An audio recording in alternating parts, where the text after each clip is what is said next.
Hello everyone, I'm Shashank and I bring you another video from Tech to Home. Bringing technology to our home is our motto. So let us begin by downloading, installing and booting our smart home server. Coming right up.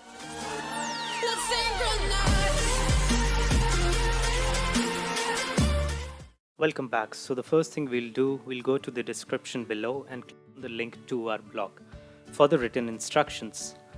If you log into our blog, you will see installing Raspbian on a Raspberry Pi.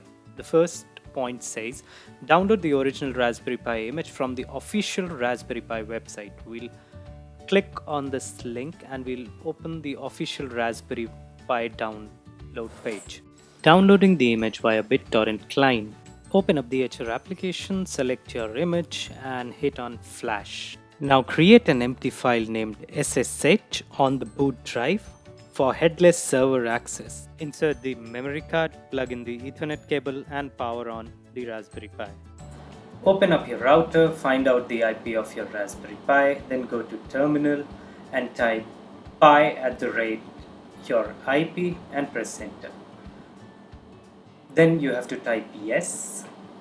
After that, you will be prompted to enter the password. The password will be Raspberry the first time you log in. And then when you log in, you will get something like default password has to be changed. To change the password, type sudo passwd, enter your password, and hence your password will be changed successfully. Thank you for watching this short video about how to set up your Raspberry Pi. If you liked the video, please click on the like button, subscribe and press the bell icon for more such videos. Bye bye.